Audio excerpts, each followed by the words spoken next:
Am I wrong for not wanting to accept my husband's affair child? My husband and I have been married for 7 years, happily I thought. We have two girls, 5, 4, and 2 boys, 2 and an unborn. He's due any day. I lost my job back in March due to pandemic, and it's been so nice being a stay-at-home mom to the kids. Our first child is due any day now, and about 2 days ago I received a bombshell. My husband had an affair. It broke me to the core. He's the love of my life. Then he hit me with the second part of the news. They had a baby about a month ago. He's about 2 months early and in intensive care, and his mother is an addict and was arrested, and they want custody to go to my husband. He told me I let myself go all these months and that it was a moment of weakness. He's telling me that we could still be a happy family and that his baby needs a father. Am I the ill for not wanting any of this? His side of the family is calling me a monster for turning away a child in need. I feel like I'm living a nightmare. So there's no apology. It's just blaming her for something that he did and trying to gaslight her for taking care, because I know damn well she's going to be taking care of the baby, for a baby that is literally the product of a betrayal.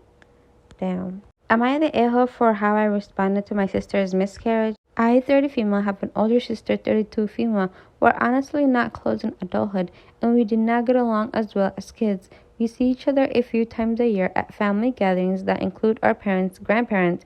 We don't really text, call, or talk check in otherwise. It's a civil service level relationship, and I don't mind it. My sister, however, doesn't put any effort into the relationship than I do, but I think she has unrealistic expectations of our relationship. My sister doesn't put effort into our relationship on a regular basis, but during times of need, she expects me to flip a switch and play sister for her at her convenience. Example, she got married 2 years ago, and she was up my ass for the year prior to her wedding because she needed me for all of my MHO duties that I was doing for her. MHO means maid of honor. 2 days after the wedding, I couldn't even get a text back from her. This is just how things go between us. She feels very entitled to a one-sided relationship with me at her discretion. However, I really don't care to participate in that. A year ago, she reached out to me to tell me she miscarried by text. I told her I was sorry to hear this, and I was thinking of her and her husband. I'm not close with her. We hadn't spoke for a few months prior to that because we don't regularly talk, and I thought this was plenty enough based on their relationship we have. However, she became extremely upset with me, and things have not been cool since. She has lashed at me so many times and my fiancé, claiming I'm nasty, insensitive, and the most horrible person she's ever met. She says I should have said more, done more, etc., but can't articulate what exactly she expected out of me.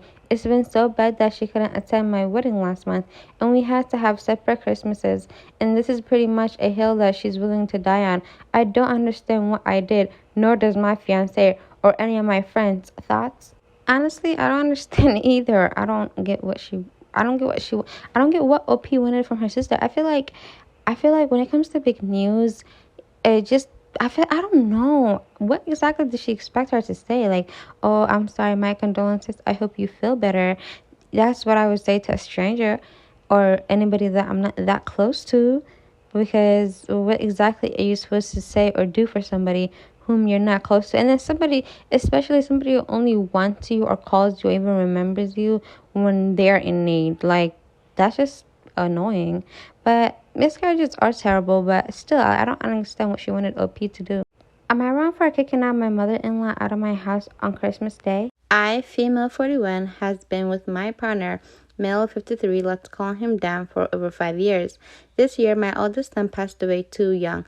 I have been in therapy and have a great mental health team keeping me semi-functional as I navigate through this season. We found out Thanksgiving that I'm not handling things well, so the team really stepped up to keep my mental health in check. Fast forward weeks before Christmas, my mother-in-law sends text inviting us for Christmas.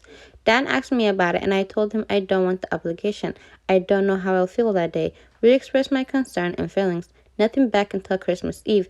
She texted me asking if we were coming tomorrow. I told her if I had to make a choice now, then no. If I can handle things tomorrow, we will call and bring food so no one is panicked to make food. She lives 3 hours away.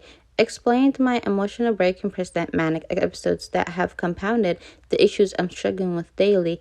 that the doctor changed meds but takes time to get into system. My world is shattered, and she said, well, you need to get away from the memories for a day. I again told her, no, I just can't handle being around people right now.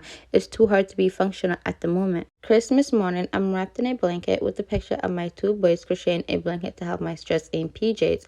It's like 1 p.m. when no knock just entered her door code and walked right in, saying she figured since we weren't going to her house that we would be cooking at home, and this is usually the time when it's done. So they, my mother-in-law and husband, are here to spend time with us and have dinner.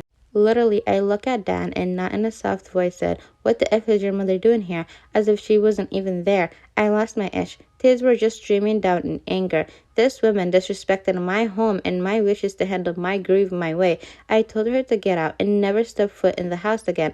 No, I said never, but I'm a softie. I mean never for right now. Mother-in-law leaves and Dan starts about how I was too hard on her. She is well in her 70s and may not have long to go. We never know. That was an a-hole for kicking her out when all she wanted to do was spend time with us and comfort me. I am not having it. That level of disrespect and carelessness is unforgivable at the present time. Dad and I sat down and talked after everything quieted down, and he sees why I'm so hurt and upset. In turn, he said he will stand by me on my terms of when she's allowed back in the house. Mother-in-law went back pulling the full victim card with the rest of the family. So now the rest of the family are all pissed at me, saying I am a B-word and a-hole for breaking mother-in-law's heart and keeping her son from spending precious holidays together. Am I the a-hole? I personally don't think LP is the a-hole. When you're grieving, especially like someone that close to you, you can, things are different. I feel like people just need to understand boundaries. Grandma might want to spend time with her her daughter-in-law and her son, but at the end of the day, she has to also understand that the daughter-in-law is going through a lot right now, considering she is a mother who lost her child. Like, that is a big deal.